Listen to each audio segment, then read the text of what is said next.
La police a Tikali Bongo en avant-plan. Parce qu'effectivement, ils ont missionnaire régalienne. La structure en appui, il y a la police. Il va falloir s'impliquer sous davantage pour qu'on permette à l'ordre voulu. Et tu es bien aussi que l'armée a rejoué rôle sous Soumakasi Natina même ordre.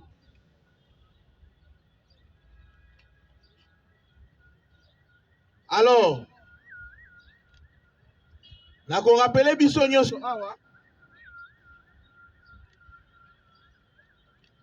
makambo sengeli tosala na phase oyo tokoti ya liboso. Il va falloir tout imposer na ba usager nyonso ya nzela strict respect ya code de la route.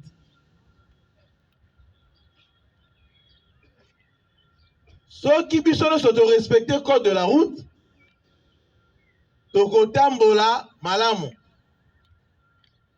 Soki to respecter code de la route te, des désordres s'installer. Makambo etali ya ba deuxième, ba troisième bon. Eza makambo yo esengeli botelemela yango makasi. Parce qu'il y a un désordre. Par mauvais stationnement. Respect à ma feu de signalisation. C'est vrai que là on te déploie ma feu partout, mais si ma feu est ali, tout va aller qu'on respecte un côté. Dans le terme à Carrefour, observez que usager azali qu'on respecte feu et seigneur le coach à beaucoup surveiller. En parlant, il y a efficacité oyo au manifestation qui n'a moins tous les cas. Ils ont témoignage. Nabimi na balabala, c'était un matin. Na komi na Carrefour oyo a parlé du peuple. Et pas à moi si un robot a télé marawana. Il n'y avait même pas des agents qualifiés. Robot Kangi, Mupanja Wileri, Bato aussi. Bato Triomphal, Baleki. Akangi Mupanja Fungoli, Bato direction Moussou Baleki. Donc on a repoussé à Carrefour, on a remarqué que agent coûte à Zala quitté. Mais Batou, Batamo un alignement. Ngamo on a dit, ah bon? Donc c'est que Batou Mingo Totika en balabala, ils ont Batou Bazan respect côté. Ils ont Batou eu observer ordre Tenanzela, il y a un provoquera désordre dans l'embouteillage. Donc Moussalo Tosalaki et permettait que tous les usagers vont comprendre que c'est un peu ça. Alors je me suis dit, est-ce possible dans la ville Oyo, tous ont une habitude douana. Plus pour continuer comme ça, Moussa Ndenge Sengeli, moins tu as un désordre dans la balabala, tu vas observer bongo, une coutume. Il y a fonctionnement circulation routière et tu as un embouteillage. En tout cas, je me suis dit, c'est possible, Espoir Ezali, soit tu continuer comme ça à Moussala sans relâchement. Respect et régulation na PCR. Tant que PCR a gagné nzela, ba pousse na kana koza a kotosa, kozwa bango kocha bango pembeni. Kotalisa bango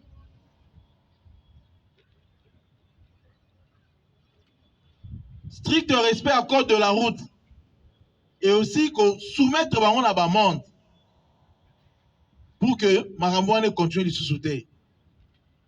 Donc, point d'anga liboso, ils allaient qu'on rappelle Bilonano, Donc, on avance premièrement, on a conditionné les usagers nyonso ya nzela na strict respect du code de la route.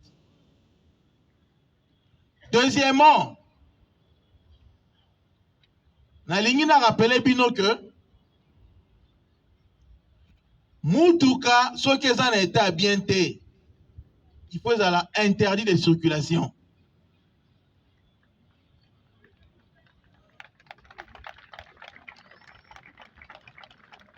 Tozali ko-interdire de circulation ba véhicule nyonso en mauvais état. Défaut ya ba phare, défaut ya ba feu. Ozotambola otali mutuka eza na phare te, eza na faire positionnement te, mais ezosala nini na balabala? Parce que soki mutuka aza na faire positionnement te, na mutu aza na nsima na ye akoki koya apercute ye et produire insécurité na kati ya balabala. Mutuka otalango visiblement boye, des fois vitre, véhicule mosusu etetuka kuta eza accidenté. Mutuka mosusu otali yango visiblement boye eza en mauvais état. Nalingi biloko wana na balabala te.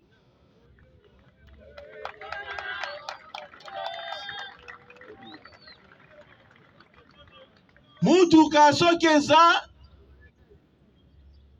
na défaut à phare, na défaut à vitre, eza accidenté, donc ça veut dire finana. Eza visiblement en mauvais état, oza kuna ta otala contrôle technique na été. Ezali kokanga ye, kotia yango mopanzi.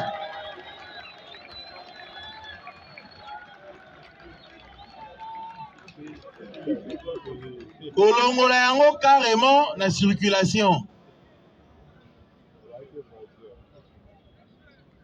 Nazongeli troisième point. Point où etali contrôle renforcé, il y a un document de bord. Pour mutata mwana balabala esengeli aza ma document na nyonso. Tozo senga yango te parce que ville aza na posa ya mbongo. Mais tozo senga yango parce que tolingi plus de sécurité na nzela. Oyo kotamusa mutuka te soki oza na permis te. Oyo kotamusa mutuka te soki mutuka eza na assurance te. Mbongo ya permis, mbongo ya assurance ekotaka na ville ya Kinshasa te. Mais il faudra tous se rassurer que Moutou a passé permis. Je pense même que les loyaux, le roi moratoire, mon ezali, va pas transformer, va pas qu'ils soient pour profiter. Parce que demain, je pense que vous avez plus rigoureux. Parce que Mouta Kenda ressemble à permis, Mouta passe à permis. C'est vrai que le dispositif actuel va passer un test. Mais demain, ça sera encore plus rigoureux. Et bino seigneur na bino koeba ko faire respecter mibeko. Mutu aza na permis, aza na assurance. Assurance wana ezali ko protéger ye, ezali ko protéger ba usager musu nzela. Ayi pe ko tuta na minute wana aza mbongo opesa soin te. So mutu keza assuré. Mutu azui ba soin. Ayi pe ko tuta amoni kaza ayi kaza assuré. Akoki mate pas tout à l'issue. Donc, on a biloko wana. Et ça pour la permettre à ce que la sécurité est la plus assurée. Et dans la mboka morote ba tolérera mutata mola sans permis, sans assurance, sans contrôle technique, sans vignette. Au salaire de transport et seigneur na yo, ko somba autorisation à transport na yo. Soko lingité. Aussi mutuka nango ochango na usage mususu. Soko lingo ça transport esengeli na yo koza en autorisation de transport. Donc ba contrôle wana na sengi ete za la bongo renforcer davantage. Na rappel lisusu awa na 4 point ba mesure spécifique na o etali ba grand camion. Ola ndanga malamu. Tolobaki awa que bazali na ba heure na bango ya entrée. Baza na ba heure na bango ya ko circuler. Kokota na Kinshasa pour na ba grand camion ezalaki bongo na 22 heures. Ko circuler na bango de 5 heures à 22 heures ezali autorisé te lundi, mardi na mercredi. Ba heure nyonso etikali na mikolo nyonso etikali bazali libre ya ko circuler na kosala mouvement na bango. Mituka nyonso oyo ya minene. Ba mituka ya livraison nyonso. Ba bengi yo Swista, Fiesta, Bralima, Bracongo, ba cimentier, bango nyonso baza soumis livraison na bango na respect horaire.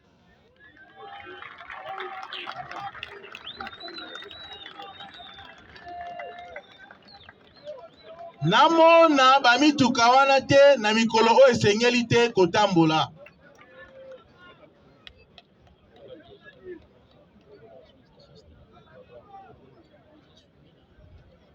Na bandeli boye.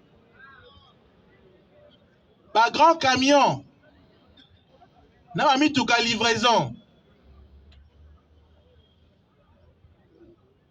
De 5 heures à 22 heures, ezali autorisé te lundi, mardi na mercredi. Ba heure nyonso etikali na mikolo etikali libre à eux de circuler. Soko omoni mutuka ezosala livraison ya mai ya masanga na mikolo esengeli te bokanga yango.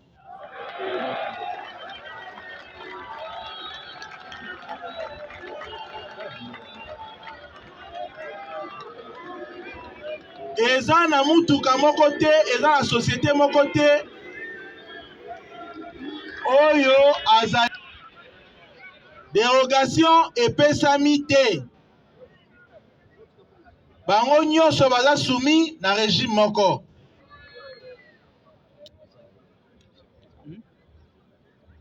Cinquième point. Ezali bongo makambo ba véhicule abandonné. Parce que tolingi Kinshasa eza ba épave abandonné te. Topesi moratoire. Il y a une semaine. Comment on a mouko alelo. C'est-à-dire que lundi au Koya, garage sauvage, véhicule abandonné. Tolongola yango, trop confisqué yango, et ok bon na casse, on récupère yango fout amende. Oza la mutuka na osundola ya balabala, zwa ba disposition na rolongola yango. Parce que ba pas wana ezali komema sécurité te. Ezali komema propriété te. Place na yango eza na balabala te. Yo ozali kolanda ngai awa, zwa ba disposition na yo. Grand car otika, tracteur otika, véhicule otika na balabala, zwa ba disposition na rolongola yango. Parce que moratoire autopesi et osu kabongo lundi prochain, nyonso ane okende mbalama na casse.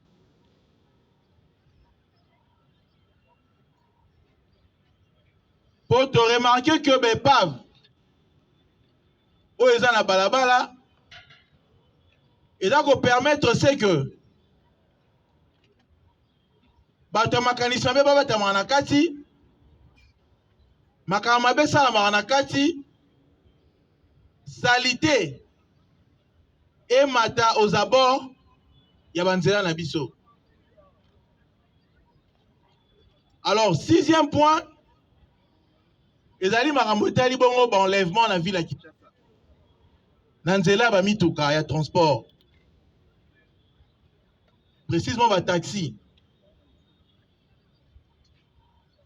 Tozo banda opération ya identification obligatoire. D'abord, on a un VTC nyonso, ça va véhicule, transport avec chauffeur. O to benga ba yango ba comme on sait zarani, yango ne bani mingi, mais ça mo ebele. Madjabou et consorts. Il va falloir s'identifier pour la sécurité à Bakinois. Identification est obligatoire. Et agence provinciale, il y a des développement du numérique à ville à Kinshasa. Il faut qu'on en contact na ba plateforme na bino pour te sécuriser Bakinois. QR code doit nous permettre yo ta ongo mata taxi au tali. Tant au tali on s'est rassuré identité mutuka eza yango mais également chauffeur azo poussa mutuka ezali ye. Soko moni eza bongo te aux réserve na yo. Et seigneur na biso komi batela. Eza moyen oyo et ko permettre na biso te ba ko tchafin na makambotel pe enlèvement. Tant on moni ta mutuka na identification nango chauffeur eza mutu mususu numéro ba tchaza mutu mususu ceux qui agent la pemeni wana au signaler. Parce que mutuka déjà ils ont un indice moko ya malamu te. Tant on ça lango eza pona ko se sécuriser d'abord biso moko. Alors, tant on se coupler na plateforme na biso ya ville à Kinshasa et go permettre qu'en cas de problème te ba ko retracer ba course na biso. Et tapo ekoya to ko étendre en pe na ba chauffeur taxi nyo so bazala bongo na ba carte na bango zali ko identifier bango comme chauffeur professionnel. Nyonso wana ezali pona ko permettre biso te ba bongo ko occasionner sécurité ya ba kinoise na ba kinois na makambo etali ba enlèvement la kata mituka oyo bani susu ko refaire surface. Alors na lombangu te ba bongo ko s'aligner na exigence oyo. Et pour un souk on a ko aborder ezali makambo etali éthique. Musala bozo sala bozali ko incarner autorité ya l'État.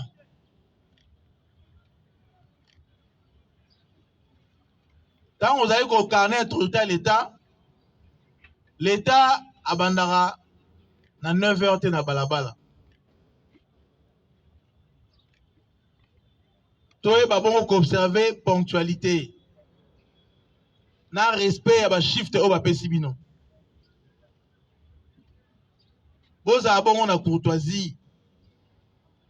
Mais courtoisie et empêcher fermeté. Soki mutu alingi ko filmer yo.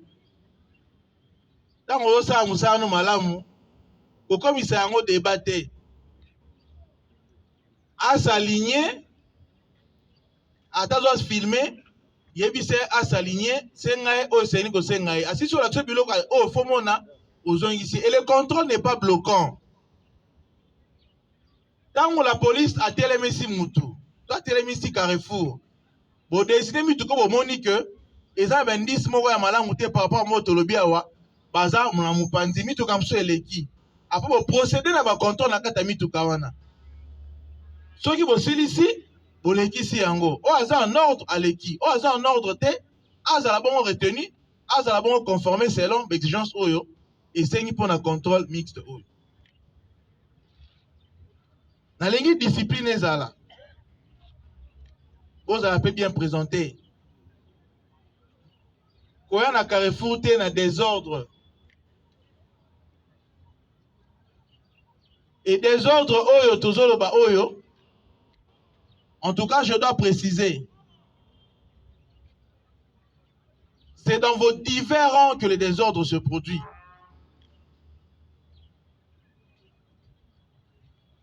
Et c'est Ngeli Tobongisa.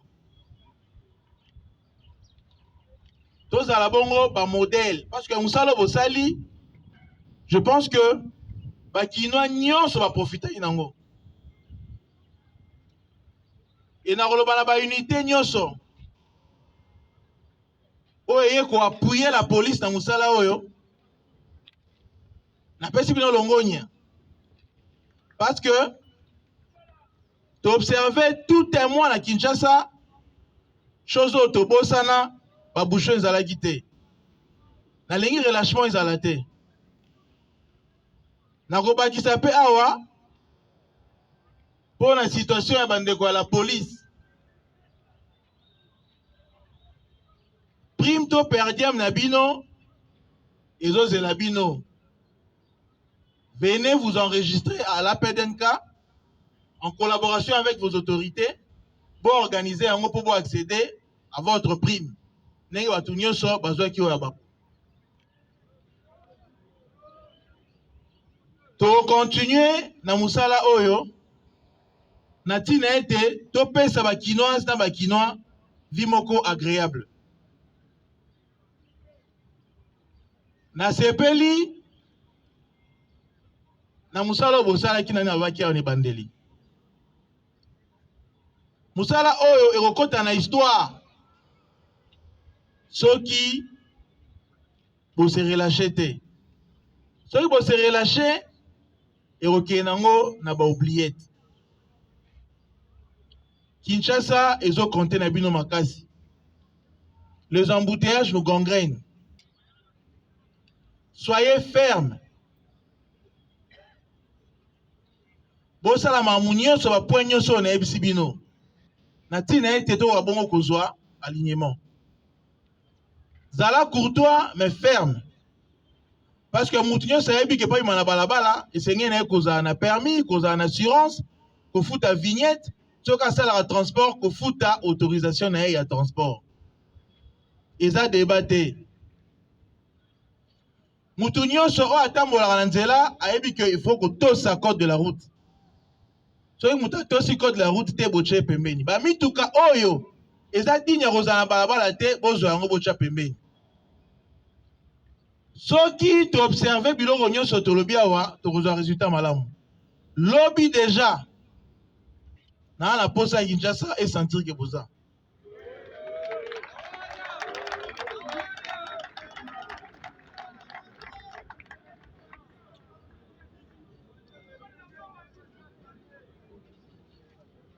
Longonya na bandeko la police o basaki musala bango malamu. Longonya na bandeko ya BSPE.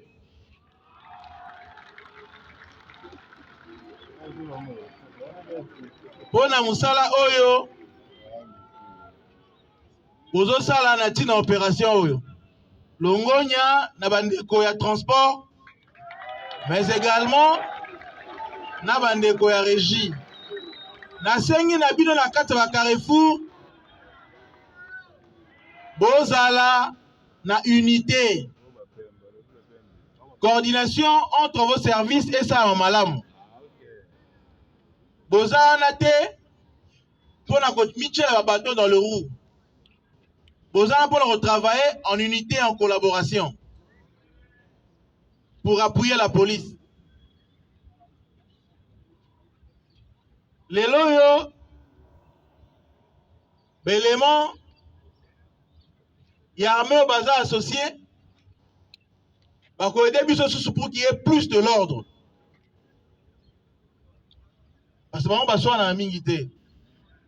Ça veut dire que oh, à tout cité, l'armée va le content davantage de s'aligner. Parce que campagne Oyo, ils ont inscrit pour que normes là.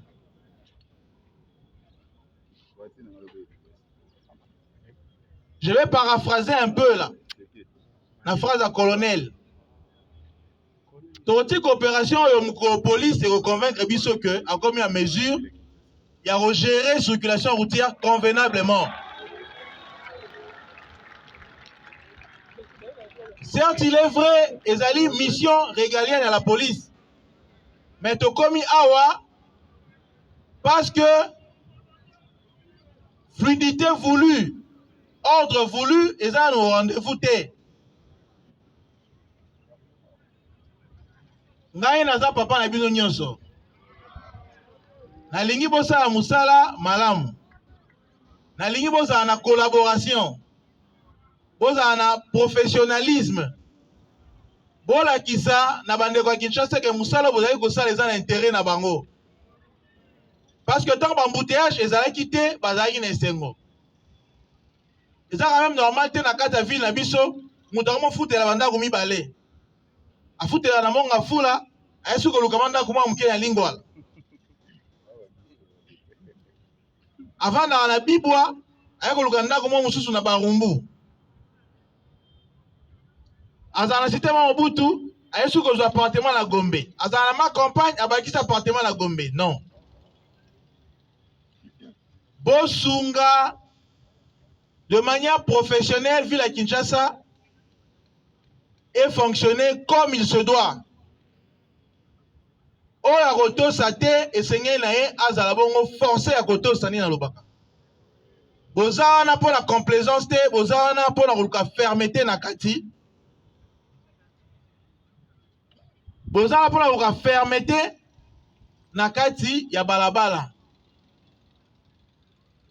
Soki fermeté ane ezali batu bajete. Bon pesa ba mauvaise langue raison te que tozongi la situation de départ. Na ligne à partir à lobby déjà. Ba contrôle les abongo musclés. Soyez ponctuels. Soyez aussi professionnels. Biso nyonso awa toza important pour la kosala que ville na biso ezwa résultat escompté.